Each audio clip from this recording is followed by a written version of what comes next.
স্বাগত। অসমে বিশাল জয় বিজেপির।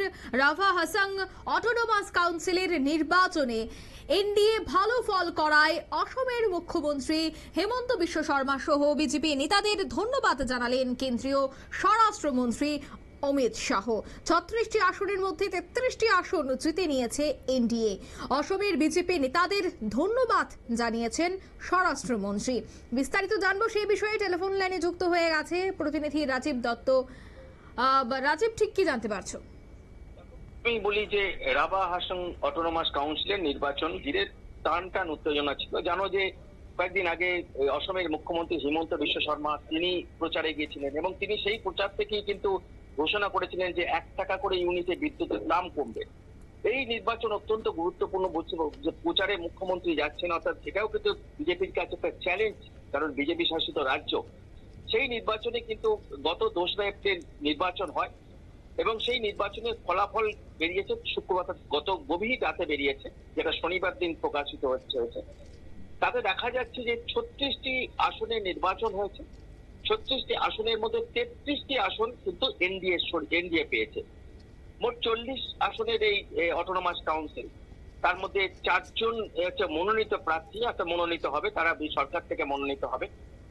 মাত্র 36টি আসনেই নির্বাচন হয়েছিল, তার মধ্যে 33 তারা পেয়েছে। যেটা দেখা যাচ্ছে যে কারা কটা পেয়েছে, রাভা হাসাং যৌথ সংগ্রাম সমিতি বলে এনডিএ শরিক, তারা পেয়েছে 27টি আর বিজেপি পেয়েছে 6টি এবং মোট প্রায় 4-5 লক্ষ লোক ভোট দিয়েছে। অর্থাৎ এই ভোট অত্যন্ত গুরুত্বপূর্ণ, কারণ এখানে ধরো এই যে জনজাতিদের মধ্যে যে বিজেপির জনপ্রিয়তা কতটা, সেটা কিন্তু একটা পরীক্ষার একটা জায়গা ছিল। সেই জন্য এখানে মুখ্যমন্ত্রী নিজে প্রচারে গেছেন, গুরুত্ব দিয়েছেন, সেখানে জনসভা থেকে বারবার তুলে ধরেছেন জনজাতিদের জন্য কাজ করছেন, অটোনমাস কাউন্সিলে তিনি কত টাকা দিয়েছেন, এসব তুলে ধরেছেন। এবং দেখো, মানুষ কোথাও যেন একটা বিশ্বাস দেখেছে, কারণ আমি দেখেছি ইলেকশন যখন 2 তারিখে হয়েছে তখন গোলমাল, ইলেকশনের আগে কিন্তু গোলমাল হয়েছে, কিন্তু প্রচারের সময় গোলমাল হয়েছে, কিন্তু ইলেকশন নিয়ে কিন্তু নির্বাচনের দিন কোনো গোলমাল হয়নি, শান্তিতেই নির্বাচন হয়েছে এই 36টি আসনে। এবং তাতে যে এটা কিন্তু অসমের মুখ্যমন্ত্রী তিনি ধন্যবাদ জানিয়েছেন, তিনি বারবার ওখানকার মানুষকে ধন্যবাদ জানিয়েছেন যে ওখানকার মানুষ অসম সরকার, আসামের যে বিজেপি সরকার, সেই যেটা হিমন্ত বিশ্ব শর্মার নেতৃত্বে চলে, তার উপর আস্থা রেখেছে। এটা পরিষ্কার, কারণ একটা বড় সংখ্যক ভোট 33টি আসনে জিতেছে এবং তারা মেজর সব জায়গায় ভালো ভোট পেয়েছে বিজেপি এবং তার শরিকরা। অর্থাৎ সেই সঙ্গে এই বিপুল জয়ে, কারণ এটা আগামী দিনে আবার পঞ্চায়েত নির্বাচন আছে অসমে, জানো যে এই বিপুল জয়ে কিন্তু কিছুক্ষণ আগেই কেন্দ্রীয় স্বরাষ্ট্রমন্ত্রী অমিত শাহ তিনিও কিন্তু টুইট করে জানিয়েছেন যে তিনি ধন্যবাদ জানিয়েছেন অসমের বিজেপি নেতৃত্বকে, বিশেষ করে হিমন্ত বিশ্ব শর্মা এবং বিজেপি যারা ওখানে সভাপতি সহ যারা আছেন, যে তারা অত্যন্ত গুরুত্ব দিয়ে এই নির্বাচন পরিচালনা করেছেন। এবং শুধু তাই না, সরকার সেখানে কাজকর্ম করেছে বলেই তো ভোট দিয়েছে। অর্থাৎ সেই কারণে তিনি স্বরাষ্ট্রমন্ত্রী ধন্যবাদ জানিয়েছেন যে এইরকম একটা গুরুত্বপূর্ণ নির্বাচনে কিন্তু বিজেপি ভালো ফল করেছে, যেটা এখানে কংগ্রেস বারবার যেটা দাবি করছিল যে বিজেপির ওখানে কিন্তু যে ভোটার, বিজেপির আস্থা হারাচ্ছে মানুষের প্রতি। কিন্তু কোথাও যেন, যেটা গৌরব গগৈ কয়েকদিন আগেই বলেছিলেন সংসদে, যে সেটা কোথাও যেন যে এই যে এটা মিথ্যে, অর্থাৎ এই যে এটা কথাটার কোনো ভিত্তি নেই, এটা কিন্তু পরিষ্কার হয়ে গেল এই রাভা হাসাং অটোনমাস কাউন্সিলের ভোটের ফলাফলে, যেখানে বিজেপি 36টি আসনের মধ্যে 33টি আসন এনডিএ পেয়েছে। অর্থাৎ এটা একটা এটা খুব উল্লেখযোগ্য একটা ঘটনা যে রাজীব, আমরা দেখেছি যে বিরোধীরা, বিশেষ করে আসামে কংগ্রেস রীতিমতো অভিযোগ করেছিল যে এনআরসি সব থেকে বড় প্রভাব ফেলবে লোকসভায়, কিন্তু সেই জায়গায় দেখা গেল যে লোকসভায় তেমন কোনো প্রভাব পড়েনি এনআরসি। তারপর সবেমাত্র নির্বাচনের ফলাফল বেরিয়েছে আরও এক। সেক্ষেত্রে কি মনে হয়, রাভা হাসাং অটোনমাস কাউন্সিলের নির্বাচন হোক বা অন্যান্য নির্বাচন, সেক্ষেত্রে এনআরসির তেমন কোনো প্রভাব পড়ছে না এবং বিরোধীদের বারবার জবাব দিয়ে দিচ্ছে এই ধরনের নির্বাচনের ফলাফল?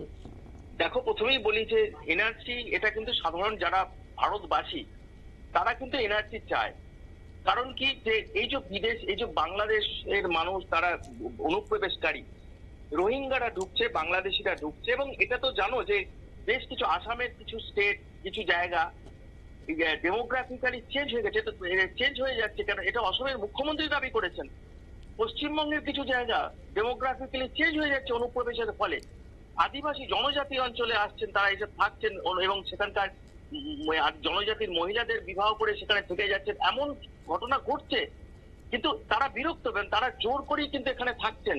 এইটা কিন্তু যে ডেমোগ্রাফিক্যালি চেঞ্জ হয়ে যাচ্ছে। কখনো ভারতবর্ষের মানুষ চান না যে এই বিদেশি মানুষ, বিদেশি অনুপ্রবেশকারী দেশে থাকুক। অর্থাৎ এনআরসির প্রভাব পড়বে না। এনআরসি চান মানুষ, মানুষের দেখো, যদি দেখো যারা ভারতবাসী এনআরসি চায়, এটা বিরোধীদের একটা মিথ্যা প্রচার, যেটা ওয়াকফ বোর্ড বিল নিয়ে ঠিক একই প্রচার হচ্ছে। যে চান, তারা তো এনআরসি হলে কেউ বাধ্য করছেন না, বিদেশি নাগরিকদের এখানে থাকা যাবে না। কিন্তু সেটাই তো মানুষ চাইছে, কারণ তারা এসে জোর করে থাকছে, জমি দখল করে, জনজাতিদের জমি দখল করে। যে ঘটনা তো আসামের মুখ্যমন্ত্রী বারবার বলছেন, তাহলে এনআরসির প্রভাব পড়বে কেন? এনআরসি হলে তো এদেরকে বাইরে চলে যেতে হবে, এদের দেশ ছেড়ে, আমাদের দেশ ছেড়ে চলে যেতে হবে। অর্থাৎ এইটা কিন্তু কংগ্রেসের কোথাও, যেটা একইভাবে কংগ্রেস বলো, বিরোধী দলগুলো বড়, তারাই ওয়াকফ বিল নিয়েও এই একই বিরোধিতা করছে, ভুল বোঝাচ্ছে। অর্থাৎ এনআরসি নিয়েও কোথাও একটা ভুল মিথ তৈরি করা হয়েছিল, বিভ্রান্ত তৈরি করা হয়েছিল। তাই এনআরসির মানুষ বুঝেছেন যে এনআরসি হলে তাদের ভালো হবে, যারা এখানকার ভারতবর্ষের নাগরিক, তারা এটা বুঝতে পারছেন। এনআরসি তাদের জন্য খারাপ নয়, খারাপ হচ্ছে অনুপ্রবেশকারী যারা এখানে এসে ভুয়ো ডকুমেন্ট দিয়ে, এখানে ভুয়ো ডকুমেন্টস বানিয়ে এখানে থেকে যাচ্ছে, ভারতীয় আধার কার্ড বানিয়ে ফেলছে, তাদের জন্য বিপদ। অর্থাৎ ভারতের জন্য, ভারতের নাগরিকদের জন্য বিপদ নয়, এটা তার প্রভাব পড়বে। এবং সেটা তো বোঝা গেল যে জনজাতি, এই যে তোমার রাভা হাসাং অটোনমাস কাউন্সিল, এখানেও কিন্তু অনেক অঞ্চল আছে যেখানে বাইরের লোকেরা এসে থাকছে, জনজাতিদের অঞ্চল জায়গা দখল করে থাকছে বাংলাদেশের লোকেরা। এবং তাতে বোঝা গেল যে এনআরসির যে মিথ, যেটা বারবার কংগ্রেস এবং বিরোধীরা প্রচার করার চেষ্টা করছে যে এনআরসির প্রভাব পড়বে, এনআরসির প্রভাব পড়লো না, উল্টে বিজেপি এনডিএ ভালো ফল করলো, যেখানে 36টি আসনে লড়াই করে 33টি আসন জিতলো। এবং সবেতে কিন্তু যেটা মার্জিন যদি বলো, জয়ের ব্যবধানটা, প্রত্যেকটা 33টা আসনে জয়ের ব্যবধান অত্যন্ত ভালো, সেটা অসমের মুখ্যমন্ত্রী বলছেন। অর্থাৎ এ থেকে তো বোঝা যায় যে হচ্ছে মানুষ কি চাইছে। এনআরসি নিয়ে এটা ভুল বোঝানো হচ্ছে, এটা কিন্তু পরিষ্কার যে এনআরসির কোনো প্রভাব পড়েনি। অঙ্কিতা, ধন্যবাদ।